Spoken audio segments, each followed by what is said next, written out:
Boa noite a todos. É um grande prazer ter vocês aqui. É um momento de maior alegria do dia de hoje, que já começa a vir à noite. Vejo amigos queridos, companheiros de trabalho, pessoas novas, todos igualmente bem-vindos. Hoje nós vamos tratar de um tema que não é um tema fácil. Família é sempre, nem sempre, né? Mas normalmente é a nossa principal fonte de prazer. Só que quando a gente mistura família, filhos, no meio de um divórcio, dentro dessa moldura, né, de um divórcio, essa equação família e filhos, que normalmente é fonte de prazer, pode ser fonte de muita angústia, muita dor de cabeça, muito problema. Mas não necessariamente isso precisa ser assim. Normalmente, quando as pessoas pensam em divórcio, já associam isso a algo tormentoso. Mas, como sociedade, nós já avançamos muito, desenvolvendo ferramentas institucionais, abordagens profissionais que permitem que, mesmo não sendo um momento agradável na vida de ninguém, que isso não precise ser sinônimo, o divórcio, de pesadelo. Então, nós vamos tratar de alguns temas no nosso encontro de hoje e não se preocupem com o conteúdo, que isso depois é transmitido a todos. Vou falar um pouquinho, brevemente, né, daquele que lhes fala. Muitos já me conhecem. Eu sou graduado em Direito pela USP, já faz bastante tempo, não vou dizer quanto tempo, mas é muito tempo, acreditem. Fiz também mestrado, doutorado em Direito e tive a oportunidade de publicar alguns livros. Os dois primeiros que aparecem aí, Personalidade do Juiz e A Crítica da Ética, são resultado dos meus trabalhos de pós. Contos e Encantos da Mediação é um livro novíssimo, né? Tenho meus colegas de autoria, é um livro com muitos autores, são 22 autoras e 2 autores. Eu sou um dos autores que se cercou dessas 22 autoras, e esse livro está subindo para a Amazon nesses dias. Talvez até o final do dia de hoje ou amanhã vocês já consigam acessar. Vou falar um pouco mais dele mais à frente. O escritório hoje é composto por 3 sócios, além de mim, o Roberto e o Luiz Carlos, cada um com um perfil. Não estou me referindo à cor de pele, nem à ascendência, né? O fato de eu ser descendente de libaneses, o Luiz judeu, o Roberto com a baianidade maravilhosa, não é disso que eu falo, cada um com um perfil no sentido de formação acadêmica, de personalidade, e esses retratos estão aí, né, retocados nesse formato, já no tamanho certo para vocês recortarem e transformarem em chaveiro, né? Não chega a ser ursinhos carinhosos, mas dá para pôr o telefone e seguir com eles. Todo mundo precisa de um psicólogo, de um advogado, né? E dizem de um cachorro, eu optaria por um gato. O escritório, nós podemos falar de uma abordagem a partir de 4 áreas. Para você e sua família, nós atendemos na área de direito de família, direito civil, trabalhamos com divórcio, contratos, questões envolvendo consumo, planos de saúde. Para sua empresa, nós temos expertise na parte tributária, também na parte de indenização. Temos um cliente muito importante na área de transportes, nós atuamos na parte de acidentes de trânsito para essa empresa.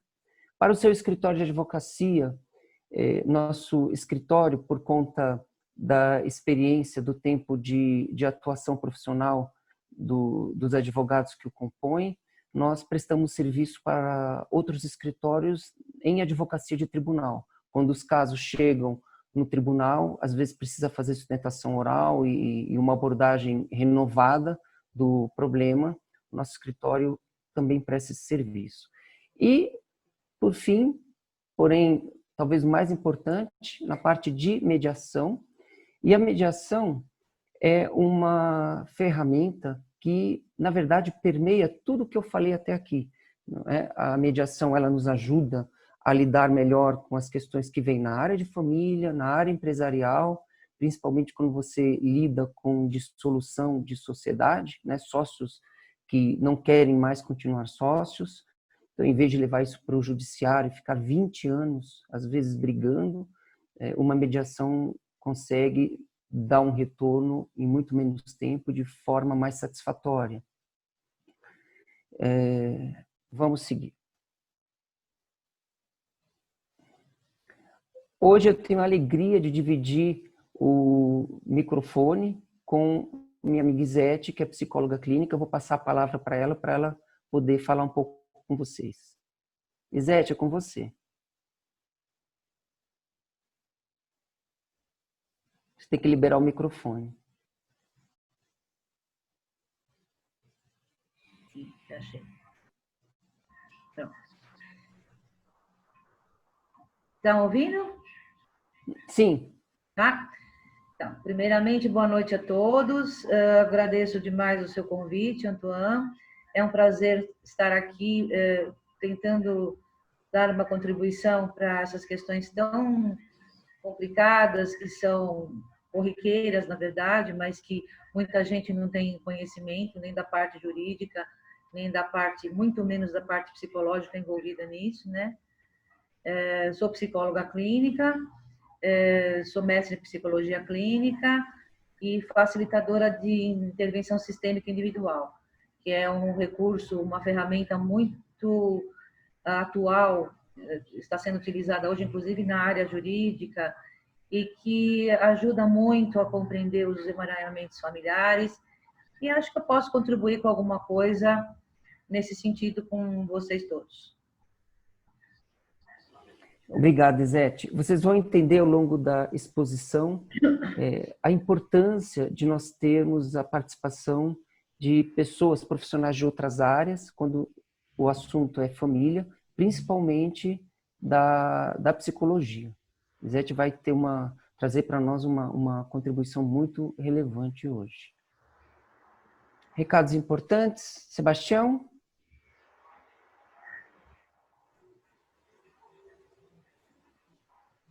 Cadê o Sebastião?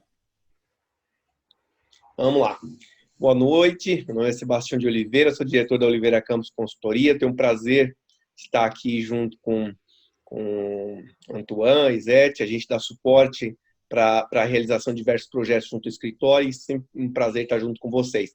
Para que vocês aproveitem o máximo aí dessa apresentação, saibam, o Antoine já comentou que ela vai estar gravada, mas se vocês quiserem fazer perguntas durante a apresentação, podem fazer aí no chat, até para, como nós somos em muitas pessoas, ficaria ruim se todos quisessem falar e tal. Então pode mandar aí no chat, é só clicar embaixo e depositar sua pergunta. Ao longo de toda a apresentação, eu vou então coletando essas perguntas e no final o Antoine vai responder para vocês. Sintam-se todos à vontade para fazer essas perguntas e participem bastante, que isso é feito para vocês. A apresentação vai ser mandada depois por e-mail para vocês, então quem quiser receber a apresentação, deixa aí o seu e-mail se não estiver atualizado. Mas é o que eu posso dizer, que vocês estão em muito boas mãos. Vai lá, Antoine. Obrigado, Sebastião. Vamos em frente. Então, a introdução, o tema direito de família, ele é tratado de uma maneira esparsa, mas tem duas leis que são mais importantes quando nós vamos abordar esse assunto do ponto de vista jurídico. Uma das leis é o Código Civil, que é a Lei 10.406, e a Lei 8.069 de 90, conhecida como Estatuto da Criança e do Adolescente. Então, muitas das coisas que nós vamos trazer hoje para vocês, do ponto de vista jurídico, elas têm embasamento nessas duas leis.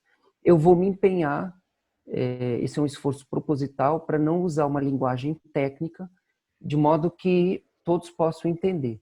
Esse é um vício, né? Acho que de toda a profissão. A gente, sem se dar conta, começa a usar uma linguagem, né, que é própria da profissão e não percebe que está falando de uma forma que o outro, que não é da área, não entende. Então, eu vou fazer esse esforço e eu espero ter sucesso com isso. Depois, se eu não conseguir, vocês puxam minha orelha. O direito de família. O direito é muito vasto, o direito tem muitas ramificações, direito civil, direito processual, direito tributário, direito econômico, direito previdenciário, tem muito, é muito amplo. E cada área do direito também tem uma grande profundidade. Quando nós falamos em direito de família, embora seja direito, eu gosto sempre de lembrar, e isso não é só olhando a legislação, mas na prática, que o direito de família é um direito muito peculiar. E aqui no slide está escrito, né, necessidade de tomar as regras legais de maneira peculiar. Por quê? Porque quando o leigo pensa no direito, ele costuma acreditar que todas as questões reguladas pelo direito, elas vão encontrar em alguma lei uma resposta sob medida, né? Então, quando eu entro com uma ação judicial esperando que o juiz resolva o meu problema, e essa disputa, essa ação judicial se dá na área do direito de família, o leigo acha que basta contar para o juiz quais são as questões que ele vai aplicar a lei, como se a lei tivesse uma régua exata para a solução daquelas questões. Só que não é assim, né? O direito de família acaba sendo um desafio até mesmo para os juízes. Eu já tive a oportunidade de entrevistar juízes perguntando em que áreas eles preferiam atuar, porque não sei se vocês sabem, mas o juiz, quando ele inicia a carreira dele, ele começa atuando numa área e ele vai progredindo e vai se guiando, vai ocupando varas especializadas, né? Principalmente quando ele chega na capital, em que a especialização aumenta. Então aqui a gente vai encontrar vara de família, vara criminal e assim por diante. Então na vara de família, o juiz que ocupa a vara de família, ele resolve questões da área de família. E, para minha surpresa, porque eu gosto muito do direito de família, eu já ouvi de juiz que preferia atuar com direito criminal. Eu prefiro crime, detesto a área de família. E para mim foi uma surpresa, mas como assim, né? Preferir lidar com criminoso, julgar as pessoas e aplicar uma pena em vez de lidar com pessoas numa situação que não é uma situação tão séria, né? No sentido de aplicar uma pena a alguém. Aí a juíza me respondeu, porque no criminal é mais simples. Você vê os fatos, calcula qual é a pena e aplica, é muito objetivo. Na área de família tem que ficar ouvindo choradeiras, são dramas, são mil histórias, e eu nunca sei como resolver, né? Gente, e é exatamente isso, né? O direito tem resposta para as questões de família? Tem, mas é uma régua com uma precisão péssima, porque por mais que o juiz se empenhe para dar uma solução mais adequada e mais justa, aquilo dificilmente agrada aos dois, né? Às vezes os dois, diante de uma sentença, ficam incomodados, porque não era o que nenhum dos dois esperava, né? E o direito de família também, ele se diferencia dos demais, porque acaba sendo um direito produzido pelas relações sociais. Muitas vezes os tribunais acabam dando uma resposta para determinadas situações que não estão na lei, né? Como, por exemplo, nós vimos já faz algum tempo o Supremo Tribunal Federal reconhecer juridicamente a união homoafetiva, né? E a lei, de uma forma explícita, não fala disso, né? É união entre homem e mulher, mas vem o Supremo, com base no princípio da dignidade da pessoa humana e assim por diante, fundamentou essa decisão, e hoje é uma coisa comum. Querem outro exemplo? O reconhecimento dos vínculos que vem da socioafetividade, né? Então, na lei não existe essa previsão, mas eu não sei se vocês sabiam, uma pessoa hoje pode ter no seu registro de nascimento 2 pais ou 2 mães, né? Tentem aprovar uma lei que trate disso no Congresso, e a gente vai ver o escândalo que vai ser, quanta polêmica. Mas o judiciário já dá esse tipo de resposta para os anseios sociais. Então, o direito de família é realmente um direito muito peculiar, muito ligado aos anseios, às demandas sociais. Vamos avançar. Nesse sentido, dentro dessa relatividade, vamos tratar, por exemplo, do tema da guarda. O que significa ter a guarda de um filho? Eu vou avançar aqui para um outro tema, né? Quando a gente fala de guarda, as pessoas às vezes registraram a expressão guarda compartilhada. Muitas vezes, na nossa atuação como mediadores em centro judiciário de solução de conflitos, aproveito para cumprimentar os meus amigos do Sejusc e do Butantan, que estão nos prestigiando nesse momento. Então, quando nós estamos lá atuando como mediadores no Sejusc, o que é um mediador no Sejusc? São cidadãos que passaram por um curso de capacitação e se dispõem a atender pessoas que têm demandas as mais variadas, não só na área de família. Eu, em particular, atuo no Sejusc na área de família. E lá, como conciliador, é muito comum entrar um casal que quer resolver a questão do seu divórcio e as questões envolvendo os filhos, e quando eles sentam para tratar das questões, o primeiro que tem oportunidade para falar e contestar alguma coisa diz: eu não aceito a guarda compartilhada. Nossa, mas como assim, né? Não aceita a guarda compartilhada? Não, porque eu não quero ter que dividir o tempo, essa história de o meu filho passar 3 dias na casa dele, 3 dias, 4 dias na minha casa, isso não vai dar certo. Então, as pessoas muitas vezes têm a ideia de que uma guarda compartilhada, esse conceito, implica uma divisão do tempo em que o pai e a mãe vão ter com o filho após a separação. É claro que a questão do tempo pode ser tratada, né? É claro que o tempo de convivência numa situação de separação dos pais é importante, porque aquele pai ou mãe que fica com a custódia do filho, ele acaba tendo mais tempo de convivência e é preciso tentar equilibrar essa balança para garantir a esse filho que tenha uma convivência funcional, um tempo adequado para que o outro que se afastou do lar possa contribuir para o desenvolvimento desse menor. Mas a guarda compartilhada, esse compartilhamento do ponto de vista técnico, significa, na verdade, uma divisão de responsabilidades, né? Então, a guarda de um filho não é nenhum prêmio, é um ônus, né? O pai ou mãe que tem a guarda do filho, ele é responsável, é uma responsabilização. Ele é responsável por fazer a matrícula, por acompanhar a evolução desse filho na escola quando tem reunião de professores com pais ou quando a secretaria da escola chama. Ele é responsável por uma internação hospitalar e assim por diante.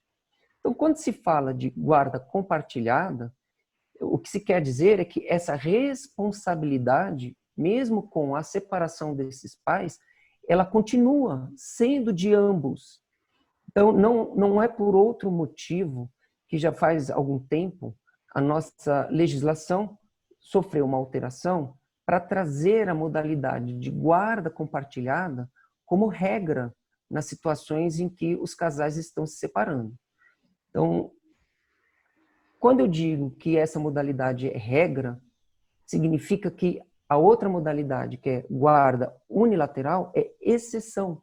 Então, quando um casal não sabe, né, com quem vai ficar a guarda, e às vezes está disputando, né, com quem fica, e isso vai para uma decisão judicial, o juiz, ao olhar a situação desse pai e dessa mãe, não vendo nenhum problema em relação a nenhum dos dois, quanto a capacidade, a aptidão para cuidar do filho, ele vai decretar modalidade de guarda compartilhada, né?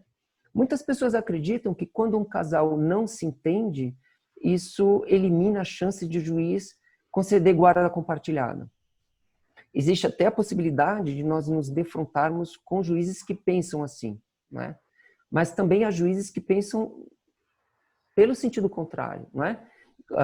Como esse casal não vem se entendendo, mas ambos estão aptos a cuidarem desses filhos, não é justo atribuir a guarda unilateralmente ao pai ou à mãe. Então, eu atribuo a guarda compartilhada e eles vão ter que se entender, porque o compartilhamento da guarda não é um direito do pai ou da mãe, é um direito do menor. Então, muitas vezes a gente não se dá conta desse viés que a legislação tem em relação a, quando tem esses personagens, pai, mãe, filhos, o olhar do legislador, ele é voltado para o interesse do menor. Então, é interesse do menor, em vez de ter um pai ou uma mãe com a guarda, ter os dois, porque os dois serão responsáveis, igualmente responsáveis pelos cuidados que ele, como menor, precisa. Então, essa é uma premissa quando se fala de guarda. Também surge aí o tema regime de visitas. Por que nós colocamos entre aspas?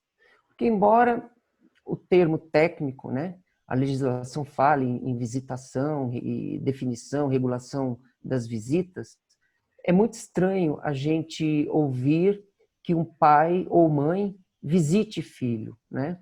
Então, visita acaba não sendo, do ponto de vista afetivo, um termo adequado.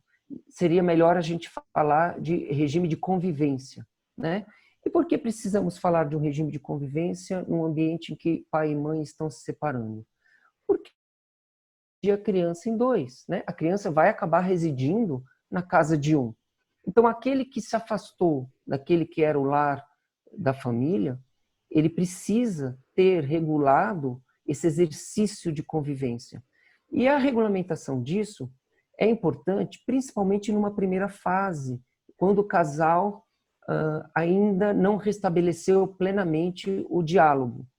Nós costumamos dizer, quando nós estamos atuando no papel de mediadores, que essa regulamentação da visita, ela é formalizada num primeiro momento, até para que cada um se organize, né? Porque se você não sabe qual é o fim de semana em que aquele que se afastou do lar vai ter o contato com a criança, nem você que está com a criança se organiza, nem a criança se organiza, nem a outra pessoa.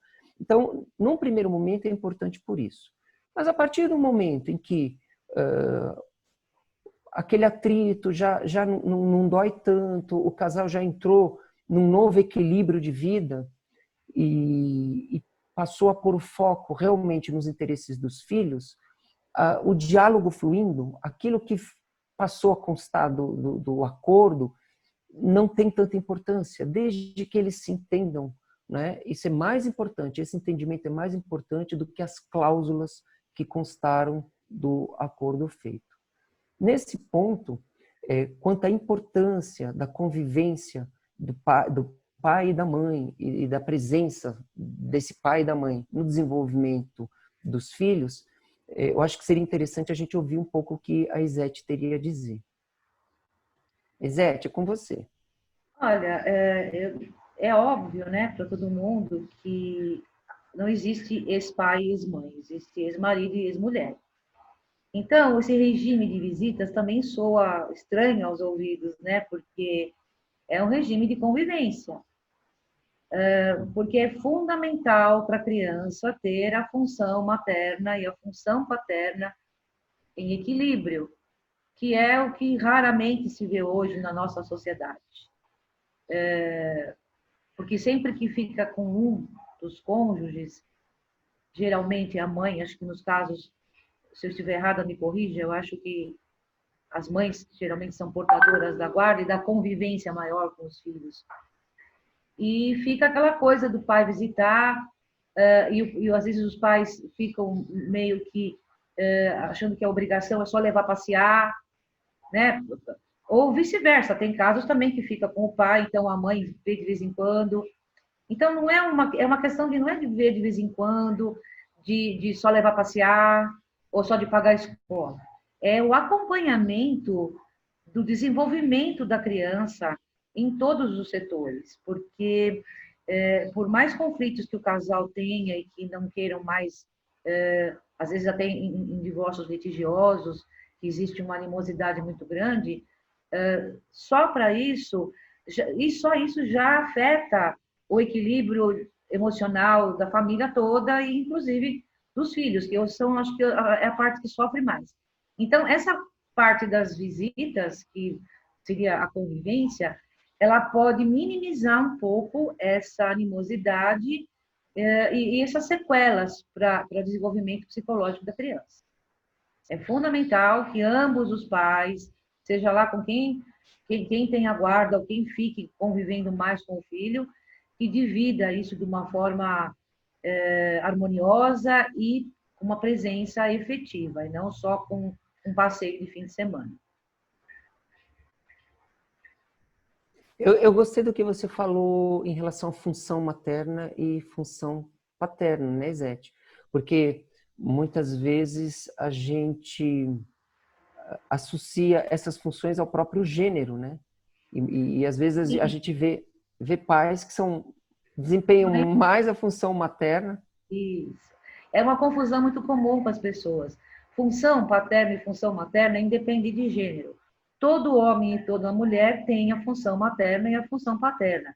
É óbvio que o sexo masculino, ele tem isso como natureza. O homem, ele tem a natureza mais racional, mais que vai atuar na vida da criança de uma forma diferente do que a função materna, que é do feminino e que é aquela coisa mais acolhedora, de alimentação, de cuidados, de proteção, o abraço materno, aquele abraço que às vezes não deixa a criança se sujar, se machucar, fica preocupada que o filho vai fazer alguma coisa. E o que é a função paterna? A função paterna é a ordem, é a lei, são os limites. Então, a mãe também pode pôr limites nas crianças. Eu acho que isso também é muito comum. Até a gente brinca, né, que tem mães que são pães, né, que são pais e mães, porque elas exercem as duas funções. Então, a função paterna é aquela que chega e fala, não, agora acabou o horário, e você vai fazer lição, vai escovar o dente, vai dormir. Na verdade, a grande mãe, que a gente fala como símbolo daquela função materna do feminino, ele é aquele que acolhe, que passa a mão na cabeça, que é muito bom nos primeiros anos de vida da criança. Mas depois tem que entrar a função paterna, geralmente, quando a criança começa a crescer, a função paterna é imprescindível na questão dos limites, da ordem, das leis, das regras, que a mãe tem uma certa dificuldade por ser não muito do feminino e mais do masculino, mas não que seja uma coisa exclusiva de gênero.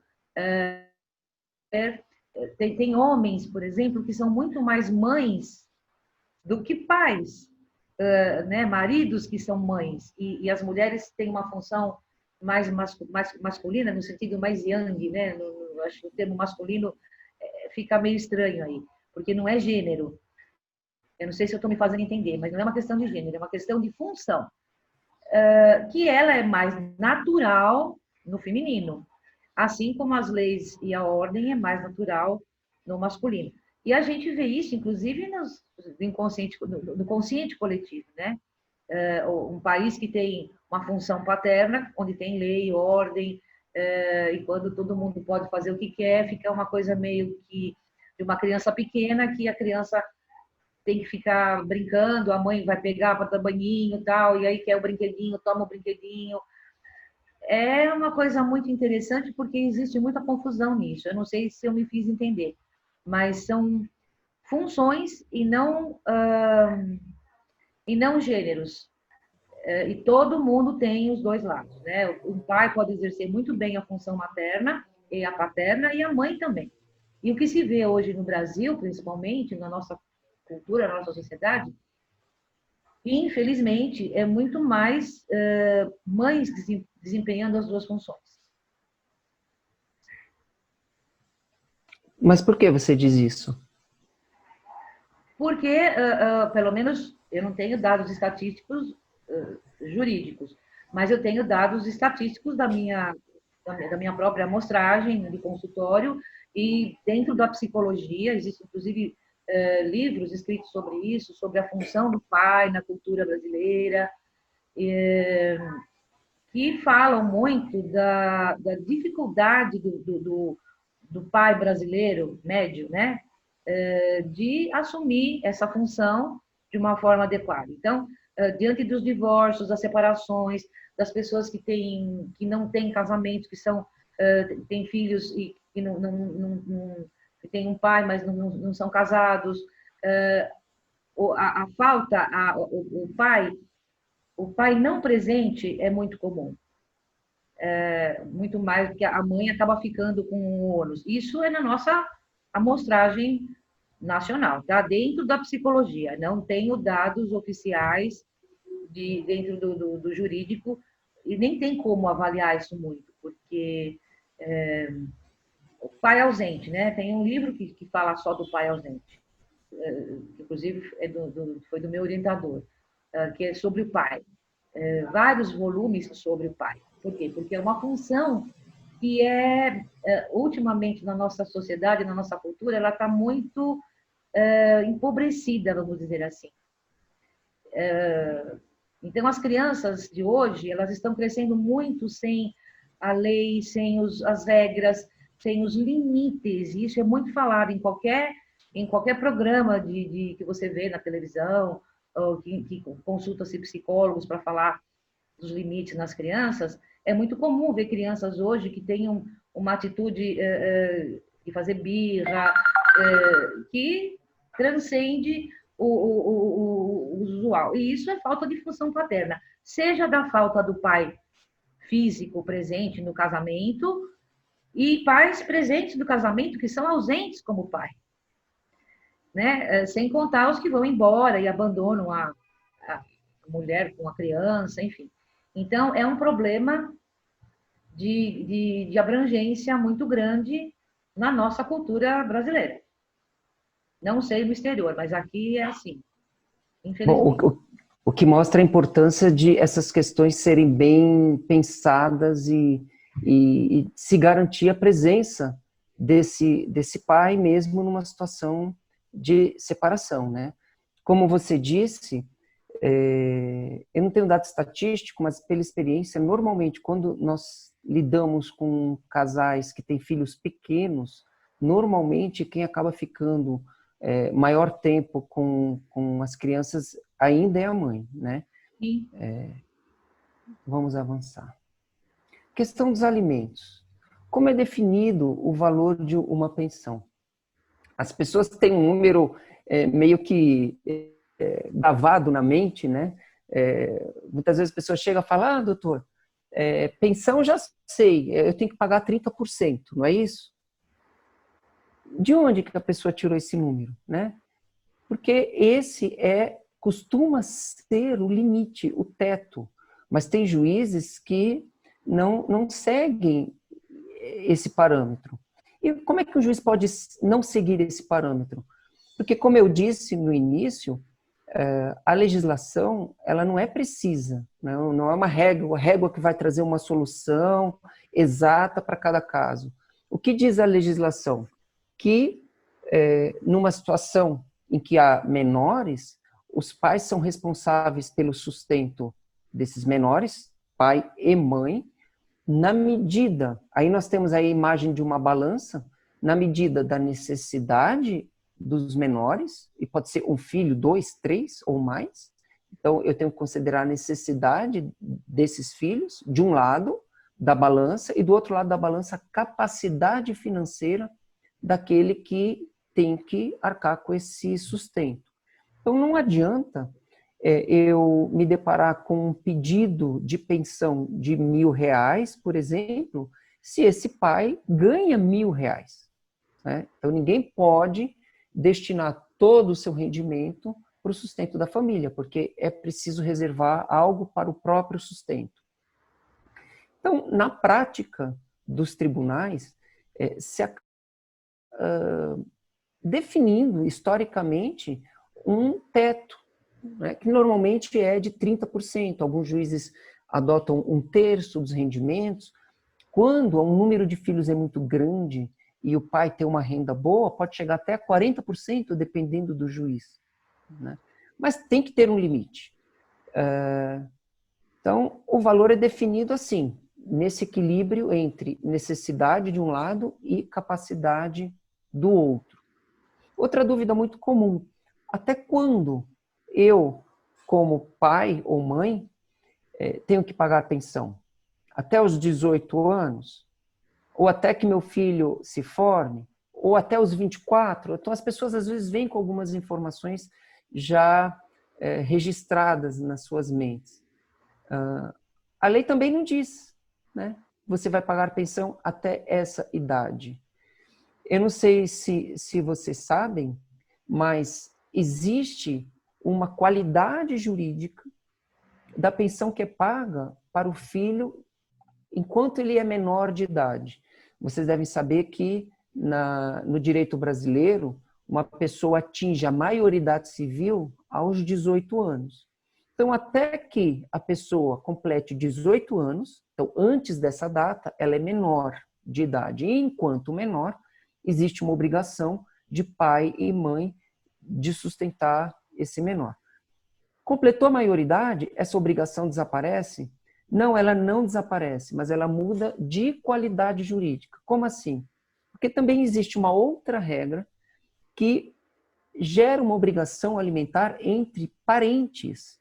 Não é obrigação de pais em relação aos filhos, essa é uma, mas há uma outra que obriga os parentes entre si.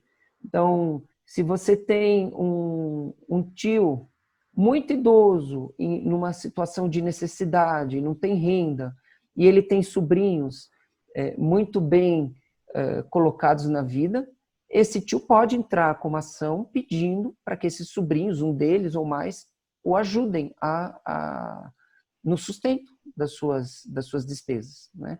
Isso não é tão comum, até porque as pessoas nem sabem disso. Eu já vivi a situação em que uma mãe precisou entrar com uma ação de alimentos junto ao filho, né? Era uma senhora, sempre foi dona de casa, não se desenvolveu profissionalmente, cuidava da casa, do marido, dos filhos, e dependia do marido. Um dia esse marido faleceu, que era ex-marido, mas como ex-marido ele pagava pensão, e ela ficou totalmente vulnerável. E os filhos já eram maiores de idade, bem estabelecidos profissionalmente, e por umas circunstâncias específicas, ela não viu outro caminho senão acionar um dos filhos. E assim foi, e ele teve que pagar pensão para essa mãe. Então, até quando pagar pensão? Normalmente, aí é também uma prática judicial, porque quando alguém atinge a maioridade, digamos, vou dar um exemplo, eu tenho um filho, pago pensão para ele completou 18 anos e não estuda. Com 18 anos ele é maior de idade, ele pode trabalhar. E esse filho quer continuar recebendo pensão. Eu, como pai, diante de um filho que já é maior de idade, que não estuda, posso me negar a pagar a pensão?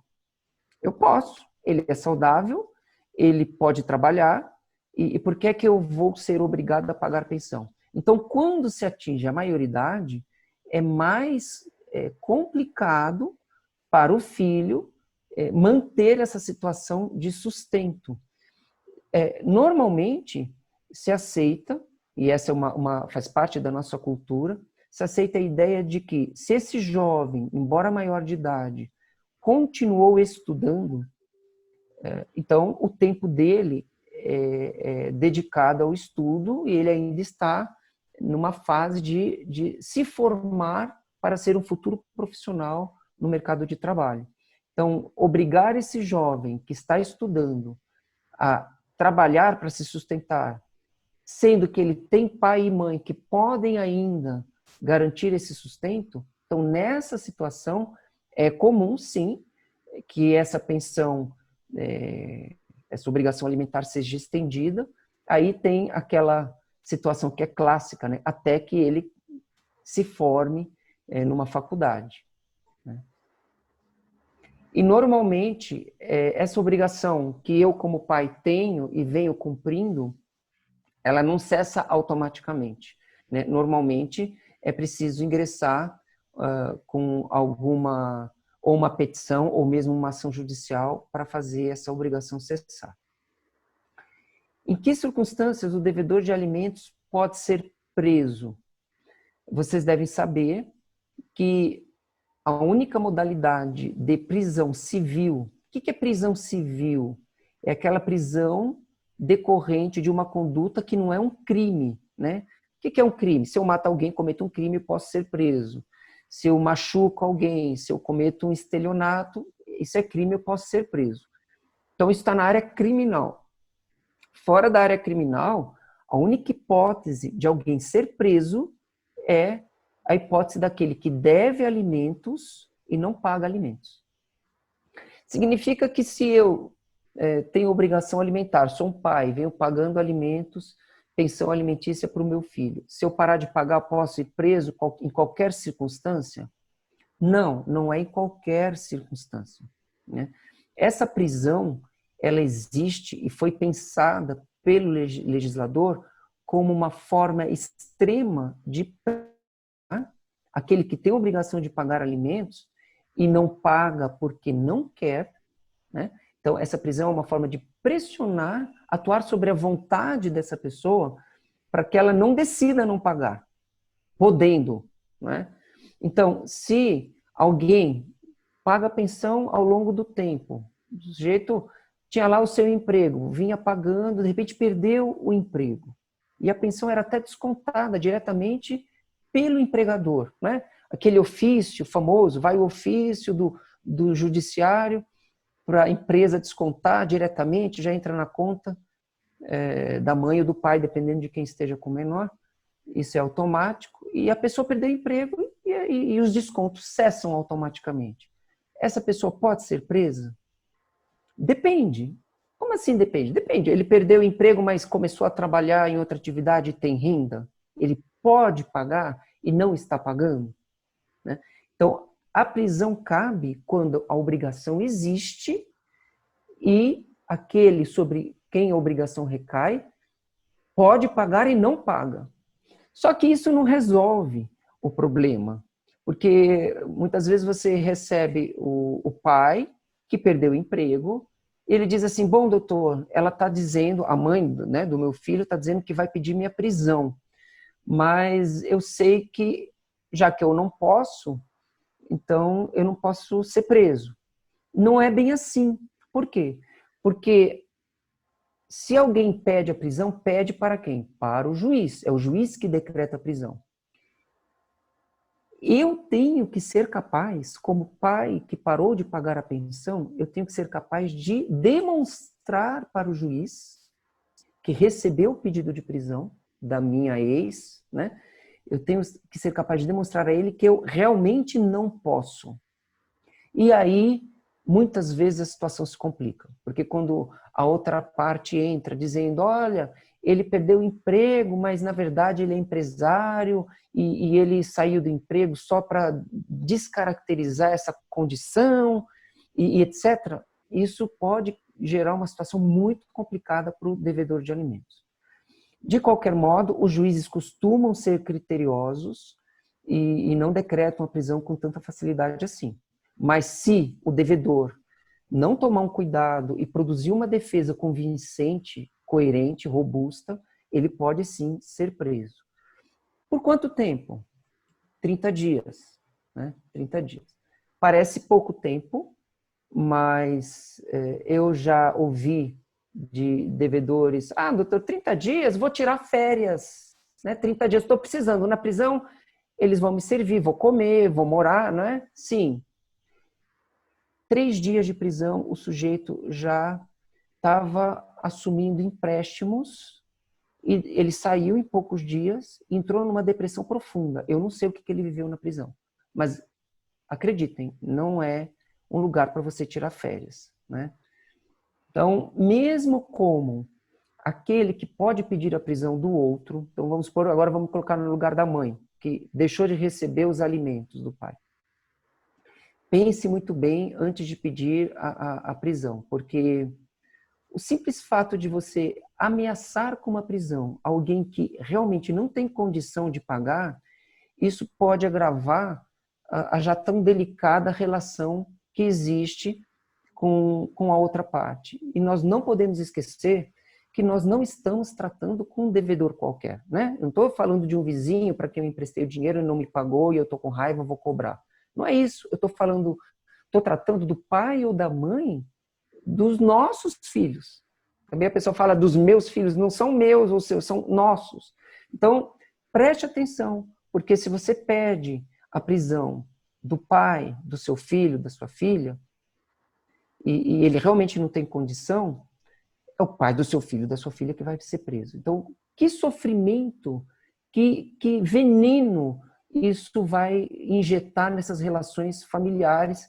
A Izete vai poder falar mais disso na frente. Eu estou preocupado com o tempo, por isso que eu já vou passar para o último tema, para a Izete poder entrar de novo conosco.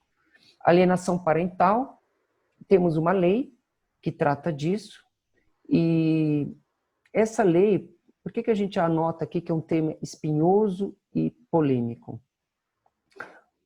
Eu, quando me deparei com essa lei, eu fiquei maravilhado com ela, né? Por quê? Porque ela traz para o ordenamento jurídico, de uma forma muito clara, explícita, ferramentas que são destinadas a evitar uma situação de alienação parental que a gente vai falar. Só que, por incrível que pareça, hoje existe um movimento no Congresso Nacional de alteração, ou pior, alterar, a gente sempre pode tentar melhorar a lei, né? Mas eu acho que a intenção não é nem essa, porque também faz parte desse movimento a revogação da lei de alienação parental. Vamos falar de alienação parental, vocês vão entender por que isso está gerando polêmica. O que é alienação parental? A nossa lei, eu considero ela sábia. Por quê? Porque ela trata de alienação parental de uma forma a prevenir que a alienação ocorra. O que é alienar? Alienar é você separar. E o que é alienação parental? É você separar da criança, separar do vínculo afetivo dela, do círculo de conhece que aquela pessoa faz parte da vida dela, você afasta ou o pai ou a mãe, né? E como isso é feito?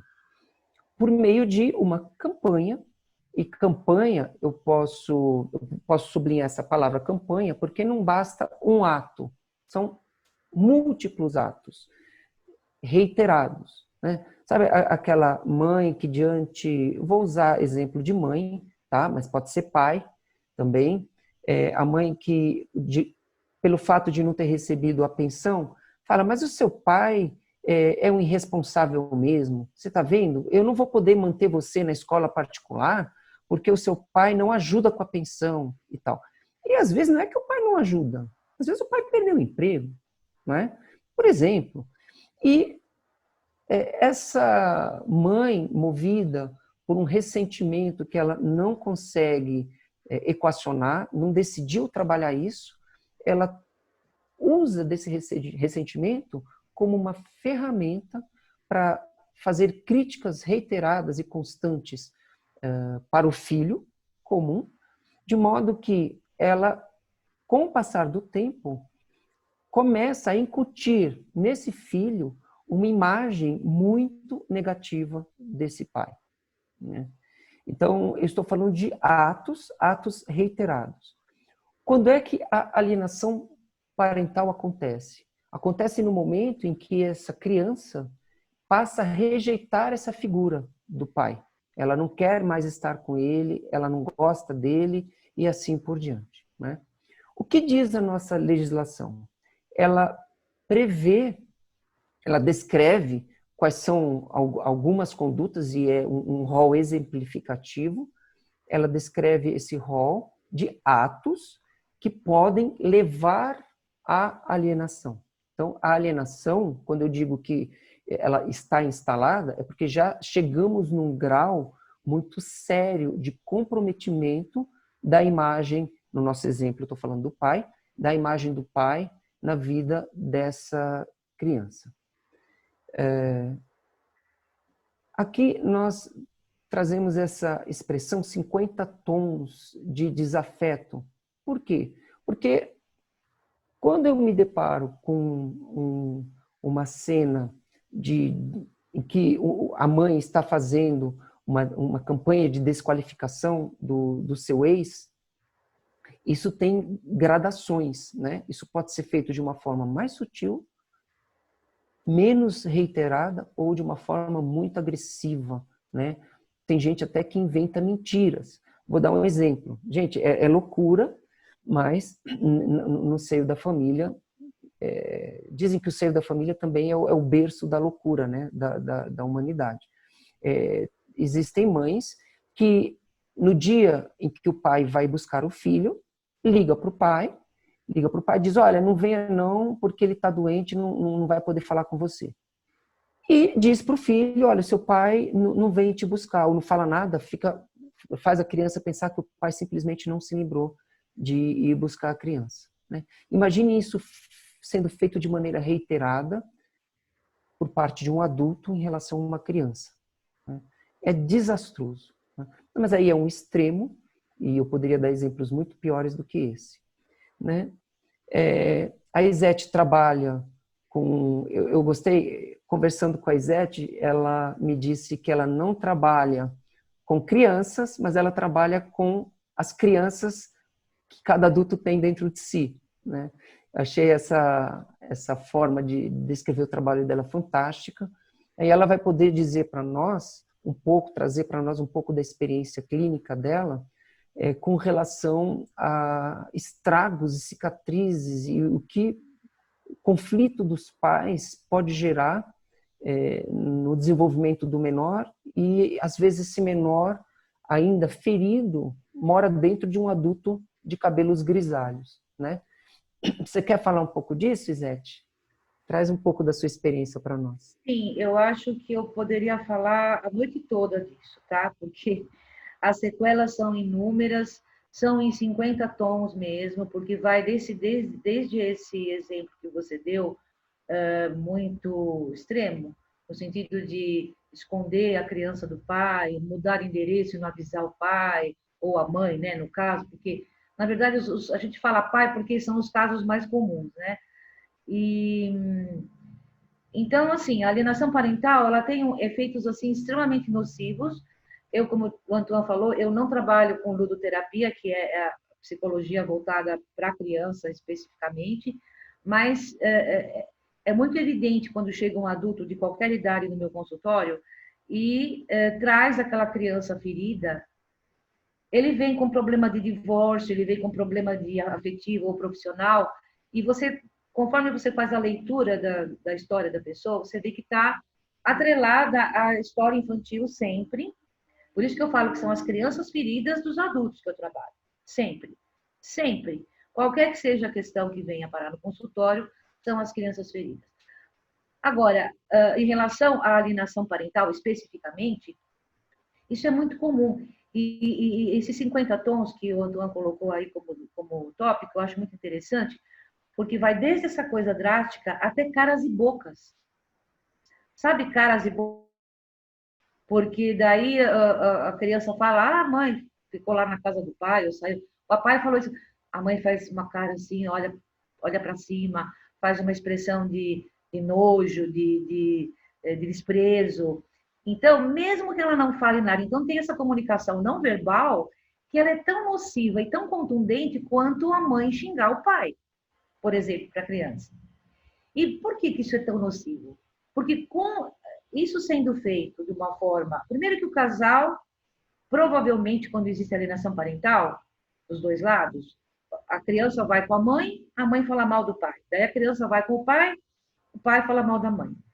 A criança ficou numa situação, sanduíche, que ela não tem... Ela é desautorizada a expressar o seu amor, tanto por um quanto por outro, quando é dos dois lados, certo? E geralmente é dos dois lados. Então, assim, ela fica com o pai no fim de semana, e o pai já tem uma namorada, às vezes, e aí leva a criança a passear, e fica metendo pau na mãe da criança. Porque é sua mãe, não sei o quê, porque é sua mãe, não sei o que lá. Daí a criança volta para casa, a mãe, talvez enciumada, são exemplos clássicos, tá, que eu estou dando.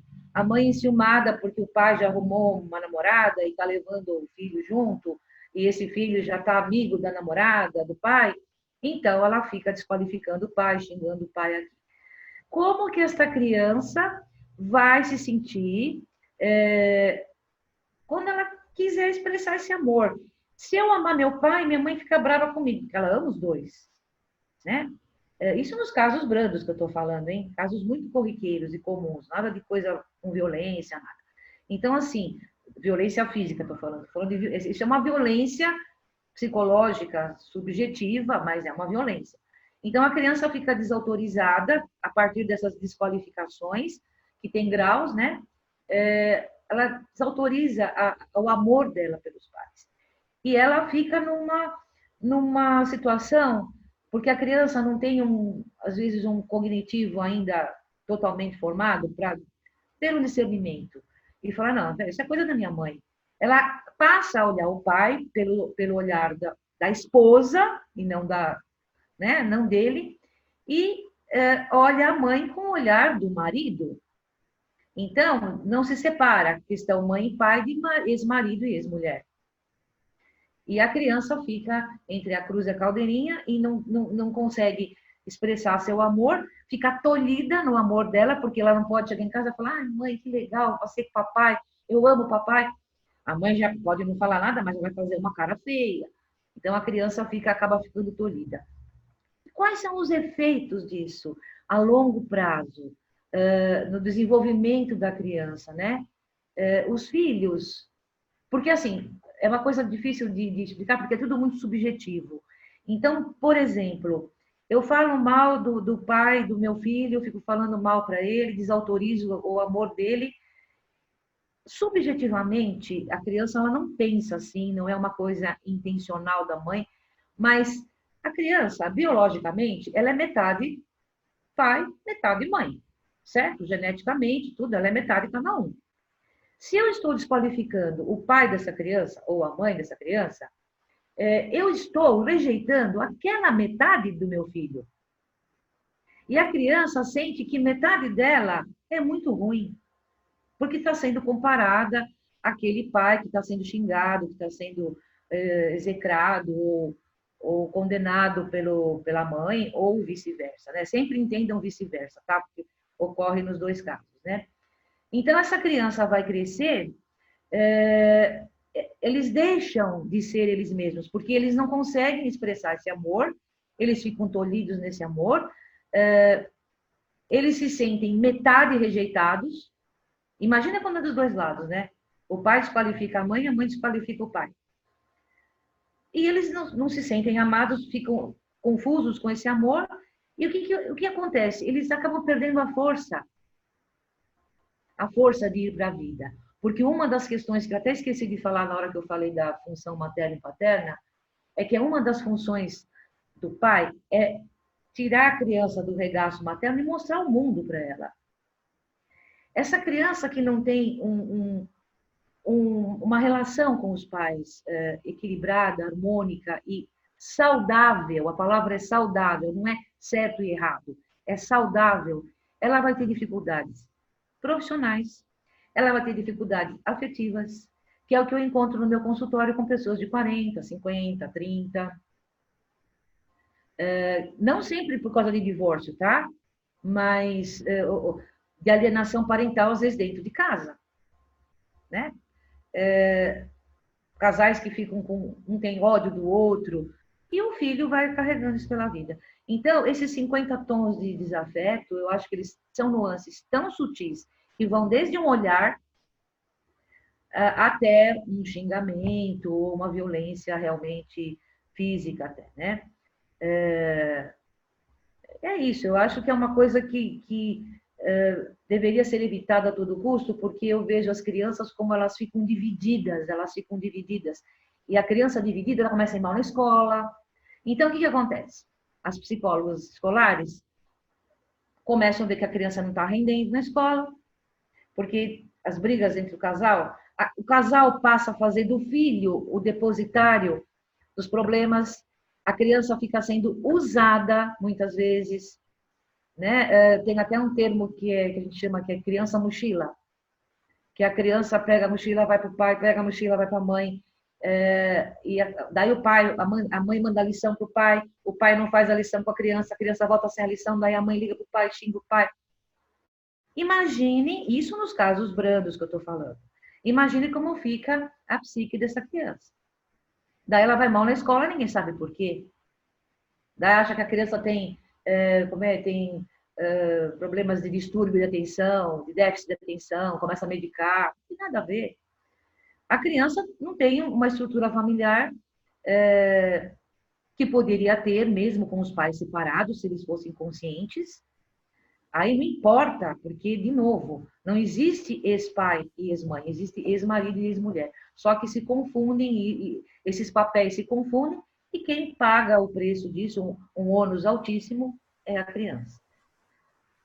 Isso mesmo. É importante dizer que a gente está exemplificando ato de alienação parental sendo feito por pai e mãe, mas, na verdade, pode ser feito por qualquer adulto que tem alguma ascendência sobre a criança, né? Inclusive, pode ser avó, avô, tios. Avós também costumam fazer muito isso. Daí a criança fica na casa da avó, a avó não gosta da nora ou do genro e fica falando, porque teu pai, às vezes até sem intenção, oxa, você puxou teu pai, hein? Você é igual ao teu pai. E ele sabe que o pai é desqualificado naquela família. É igual, puxou o pai, olha aí, tá fazendo igual o pai. Pronto, a criança já vai com aquela metade dela rejeitada. É importante esclarecer que não é só alienação do pai e da mãe, é também dos adultos que convivem com a criança. Tá certo. Obrigado, Izete. Vamos para o próximo. Aqui nós temos o que fazer quando, nessa situação de divórcio, eu tenho os filhos envolvidos e as coisas não estão indo bem. Né? No direito, eu não poderia deixar de dizer que a mediação é o melhor caminho. Ah, mas o que é a mediação?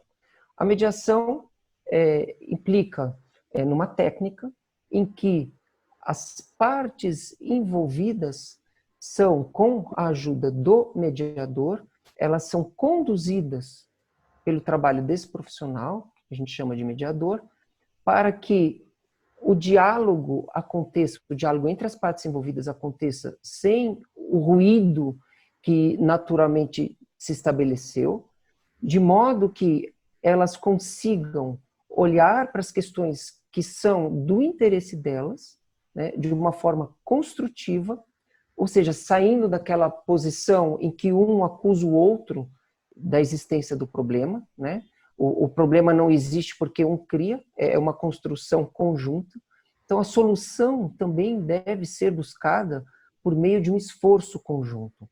Mas, às vezes, o casal já comprometeu de tal maneira a qualidade da comunicação que existe entre si, que precisa da ajuda de um profissional. Pode ser um advogado? Pode ser um advogado. Se o advogado aplica as técnicas de mediação, ele pode ser um elemento de pacificação. Não é? Esse trabalho, de alguma forma, não seria uma mediação no sentido clássico, esse trabalho de pacificação pode ser feita quando dois advogados, cada um representando um lado desse conflito, quando esses dois advogados se encontram para negociar, sim, eu como advogado fico muito, muito aliviado quando alguém me procura, no caso já tem um processo em andamento, e eu faço contato com o advogado da parte contrária e ouço como primeira frase: doutor, vamos fazer um acordo? Não há motivo para eles ficarem brigando, né? Então, muitas vezes os advogados conseguem ser esse fermento do diálogo, mas precisa necessariamente ter o auxílio do advogado? Não necessariamente. O mediador ele não precisa ser advogado, as partes cada vez mais Eu vou falar por São Paulo, que é a nossa experiência aqui, cada vez mais um número maior de centros judiciários de solução de conflitos, que podem ser buscados com ou sem auxílio do advogado, e onde as partes vão se sentar à frente de pessoas qualificadas para ajudá-las nesse diálogo, né? Por que essa é a melhor forma? Se vocês lembrarem do que eu falei no início, né, do nosso encontro, é a melhor forma porque você não deixa as questões para um juiz resolver. Porque quando um juiz se depara com uma questão de família e ele tem que decidir, porque as partes não conseguiram decidir, qualquer que seja a decisão dele, é uma decisão de um estranho que cai no meio daquela história de família e que dificilmente vai ser muito funcional, né? Vai ser uma solução possível, mas não é a melhor. A melhor solução é aquela que as partes conseguem construir. E na psicologia, a Izete pode nos dar algum exemplo de como essas questões podem ser trabalhadas. Você pode trazer para a gente, Izete?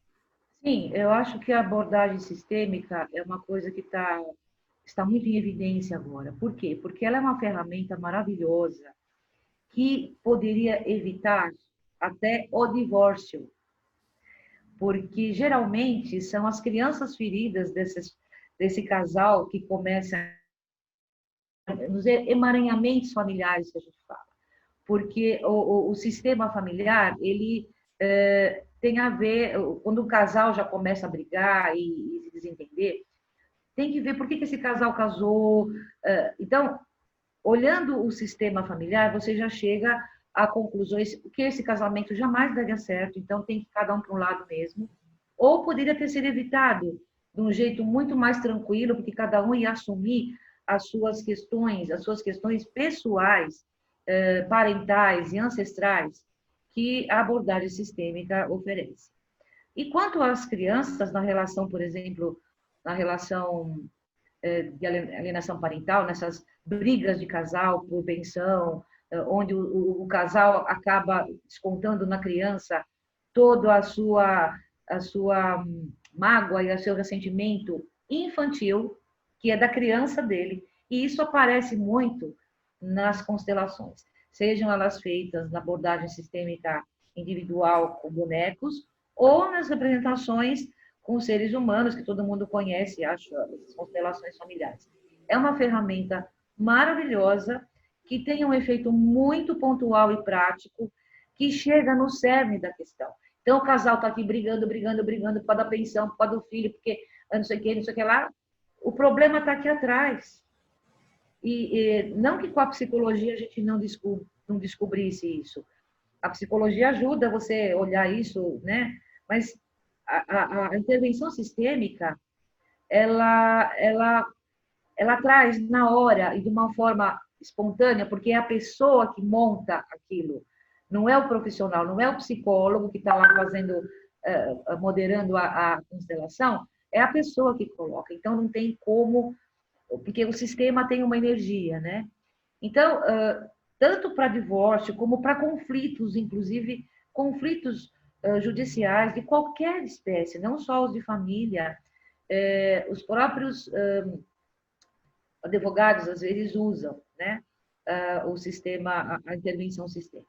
Então, de novo, eu poderia ficar falando aqui uma série de exemplos, mas o nosso tempo é curto e eu só queria dizer que a intervenção sistêmica é uma ferramenta que Dá um ajuda... exemplo, Izete. Dá um exemplo. Um exemplo, por exemplo, o casal está brigando, se separou, né? Já separou, estão brigando, daí você pede para eles colocarem, por exemplo, no campo, né? O que é o campo? Eu preciso explicar o que é o campo. Então, é um campo morfogenético, porque constela, você entra na dinâmica familiar, no sistema família. O que é o sistema família? É o marido, a esposa, os filhos que tenham, os ancestrais, e você pode constelar, inclusive, o motivo, o dinheiro, você pode constelar a briga por causa de dinheiro, de pensão, vamos colocar a pensão aqui, e na hora que você vai colocar, você vê, por exemplo, que o marido está olhando para lá, né? Os bonequinhos, isso no caso dos bonequinhos, ou mesmo os representantes humanos, que você pode usar representantes humanos para isso. E a criança ali no meio, ninguém está olhando para ela. Então você vê a mulher olhando para cá, para o dinheiro, por exemplo, ou para casa, o ex-marido olhando para lá, e ninguém olhando para essa criatura que está aqui.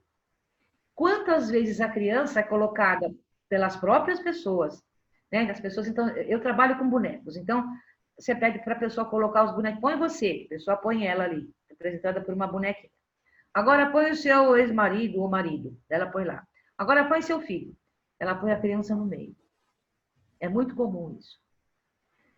Ela está olhando para lá, porque tem a ver o olhar, né, do boneco. E quem faz isso é o cérebro direito da pessoa, do lado direito do cérebro. Então, não é uma coisa consciente. A pessoa põe do jeito que tem que pôr. E aí você vê aquela criança ali no meio, tendo como missão sistêmica de vida segurar o casamento dos pais. Porque ela está ali no meio e a criança fica dividida e, às vezes, a criança até adoece. Porque, através da doença, ela consegue unir os dois. Então, tem várias situações, inúmeras possibilidades, e eu teria vários exemplos para dar, não necessariamente de casais, mas de várias coisas, que você evidencia, por exemplo, por que uma criança está sofrendo. Então, você vai constelar a criança na escola. Põe a professora, a criança coloca a professora, coloca a mãe. Eu tive um caso, por exemplo, interessante, já era de um jovem mais velho, né, um quase adulto, vamos dizer assim, que ele tinha uma série de questões e só para vocês entenderem. Então eu pedi para ele colocar, ele se colocou no centro do campo e eu falei, agora coloca a sua mãe. Eu tinha um problema de relação com a mãe. Ele pega a bonequinha que vai representar a mãe, ele fica assim, o campo é enorme, né? Só tinha ele lá no meio. Ele fica assim, procurando um lugar. Daí ele resolve colocar a mãe na cabeça dele. Então, assim, como o boneco tem cabecinha redonda, não tinha como ele deixar a bonequinha da mãe em cima. Ele falou, só aqui que ela pode ficar. Eu falei, nossa, mas então, daí eu tirei uma foto, eu falei, então você segura ela aí, eu vou tirar uma foto para depois, porque ela não tinha como ela ficar ali, né, o tempo todo. E aí, daí surgiu uma série de questões que essa mãe estava em cima dele demais. E eu falei, nossa, você deve ter dor nas costas, né? Ele falou, nossa, eu morro de dor nas costas. Então, assim, só que daí deu todo o start para um trabalho imenso, porque o discurso não era esse, o discurso dele não era que ele estava cansado da mãe ou cheio da mãe, nada disso. Mas aparece uma outra coisa que sistemicamente vai dar caminhos, né, para resolver essa relação. Daí você chama a mãe separadamente, ela faz a constelação dela e começa a se juntar os pontos, depois você faz uma com os dois. Acabou o problema, você não precisa levar 2 anos de terapia. Economiza terapia, entendeu? É muito interessante a abordagem sistêmica. E claro que nesses casos de divórcio, que eu estou falando, no divórcio, por exemplo, às vezes evita o divórcio, ou acelera o divórcio, mas um divórcio amigável e harmonioso, e esclarece o que as pessoas fazem, mesmo inconscientemente ou sem intenção, de sequelas para as crianças. A criança carrega isso o resto da vida, vai aparecer quando está lá adulto, e aí não dá certo em relacionamento, não dá certo profissionalmente, e tem todo um emaranhamento aí familiar, por causa de um divórcio, por causa de uma briga dos pais, alguma coisa assim. Eu não sei se eu fui clara, mas é muito pouco tempo. Sim, sim. Não, é importante a gente ver que as questões de família, o ideal seria que passassem também, né, pelo divã, pelo consultório. Se chama utopia. A psicologia resolveria muita coisa e o direito conseguiria dar respostas não tão traumáticas, né? Vamos avançar. Então, a gente está caminhando já para o final. Eu peço desculpas por ter extrapolado o tempo. Já indo para as falas finais. Quero aproveitar para divulgar esse trabalho que foi feito em uma obra coletiva. A maior parte dos autores, ou autoras, né? Eu estou como minoria aí nesse grupo, a maior parte das autoras trabalha lá no Sejusc do Butantã, e nós nos inspiramos em casos mais variados, porque, embora trabalhemos lá, a gente atua como mediadores e fazendo mediação de forma privada também, e até como advogado, né? O caso que eu conto nesse livro, olha aqui a foto dos autores. Vejam que interessante, por coincidência, né? Eu saí aqui nessa ponta e o Danilo saiu na outra ponta, um pouco para equilibrar esse grupo, né, de mulheres lindas. Nós tiramos essa foto porque nós quisemos deixar registrado nesse trabalho, que foi um trabalho feito no período de pandemia, né? A Débora, que foi a organizadora do trabalho, teve essa ideia maravilhosa e nos convidou para que cada um relatasse, por meio de um texto curto, vejam aí os textos, um pouco da experiência usando técnicas de mediação. Então, o meu conto é o que vem em terceiro, aí advogado bom de briga ou de solução. Eu achei esse título bem interessante, por quê? Porque na época em que eu frequentei os bancos da faculdade, o advogado se preparava para ser bom de briga, né? E muitas vezes a solução está fora da briga. Normalmente, né? A solução está fora da briga. Então, foi um caso em que eu pude realmente vivenciar o uso das técnicas de mediação na minha atividade como advogado, e o resultado foi fantástico.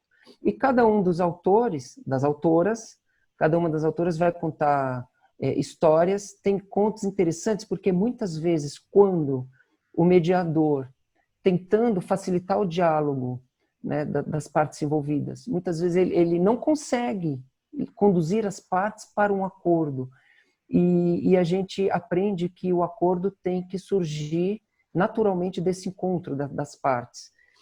Não significa que o acordo não saindo, que aquele encontro não tenha sido produtivo. Então, tem relatos mostrando isso, né?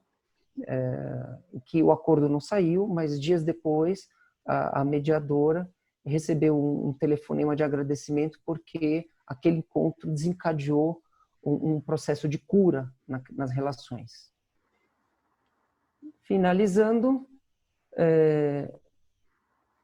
aí não sei se a gente vai ter tempo para responder dúvidas. Teve alguma dúvida, Sebastião? Você está mudo. Você está mudo. Perdão. Tem alguém falando assim, se vai ter sorteio do livro. Olha só, hein? Depois a gente pode fazer, inclusive, alguma campanha. Hoje ainda não, mas em breve é bem possível. Participe do próximo evento. Acompanhe nas mídias sociais, que em breve terá outro webinar. E aí eu prometo que o Antoine vai fazer o sorteio. Olha só, eu já estou prometendo por ele. Eu endosso. Mas enfim, Antoine.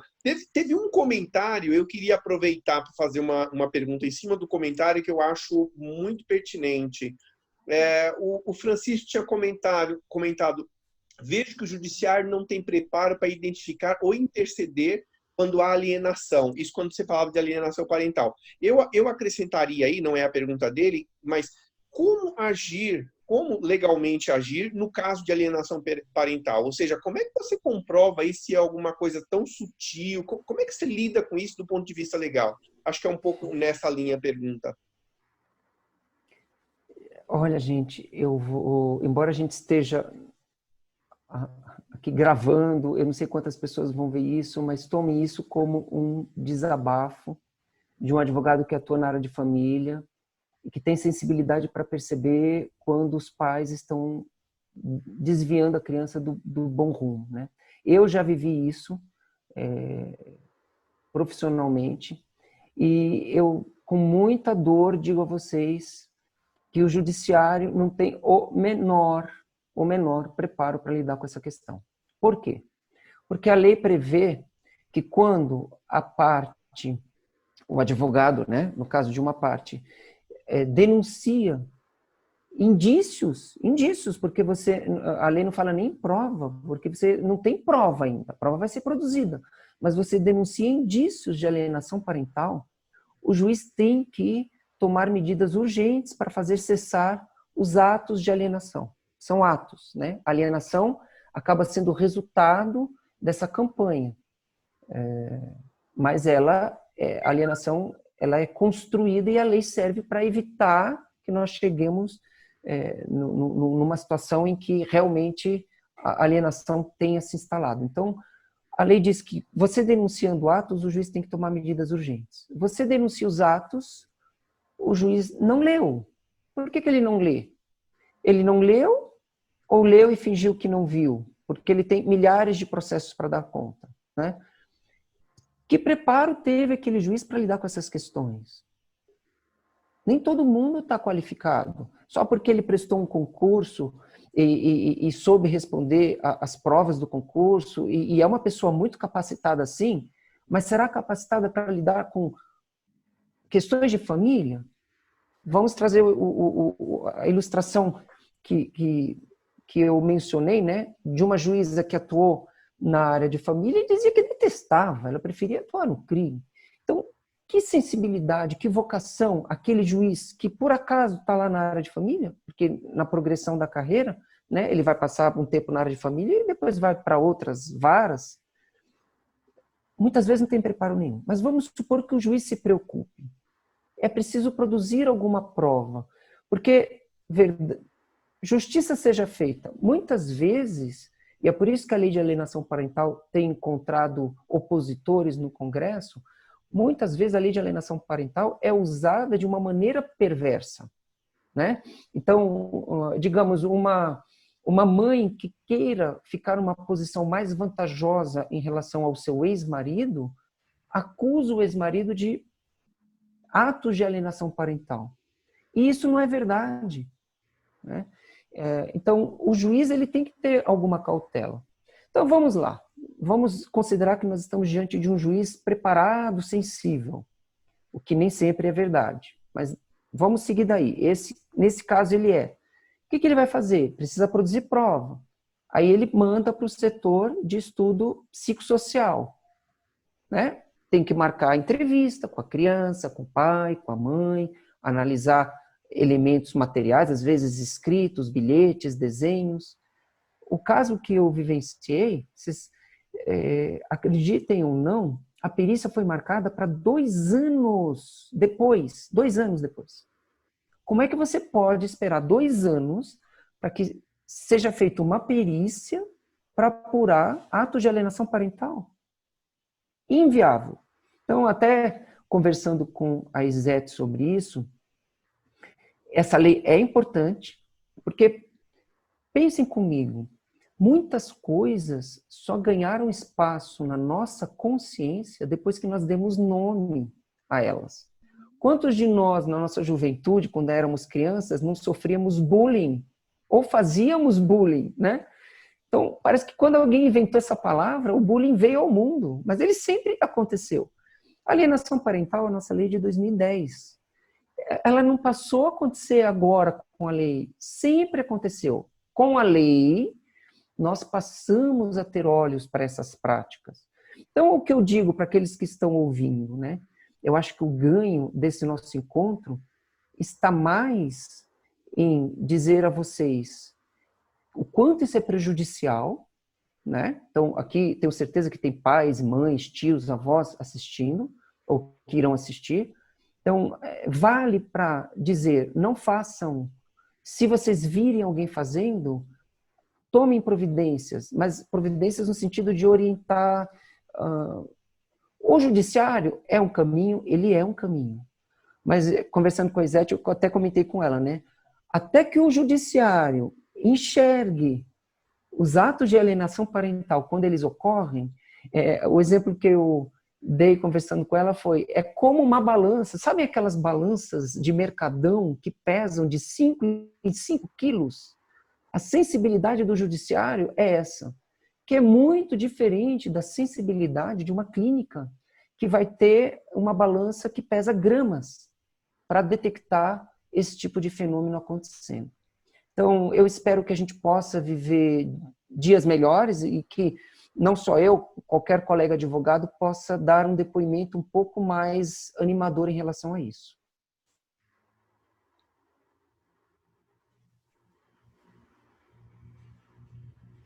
Tem mais alguma pergunta, Sebastião? Não, basicamente são comentários, muitas pessoas agradecendo a oportunidade, e eu tenho aqui dito a elas para acompanharem as redes sociais. O FRK sempre produz conteúdos de extrema relevância, vários artigos, outros webinários virão, então já de antemão ficam todos convidados e acompanhem nas redes sociais. Está contigo, Cláudio. E eu quero agradecer a Izete, grande parceira nesse trabalho, pelos exemplos, pelos esclarecimentos. Muito obrigado, Izete. Agradecer pela presença de todos aqueles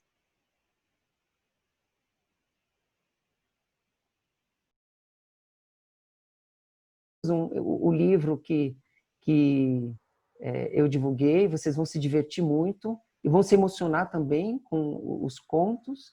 Agradecer a Oliveira Campos, né, que nos dá esse suporte logístico, nos guiando aí pelo bom caminho da comunicação, e aos meus colegas, né, parceiros de escritório, de trabalho, que a gente segue junto aí nesse caminho, né, de levar para o grande público de uma forma acessível. Eu espero ter conseguido isso, questões que fazem parte da vida de cada um, né? A intenção é essa. Então, muito obrigado e fiquem em casa, né? Ainda. Boa noite, gente.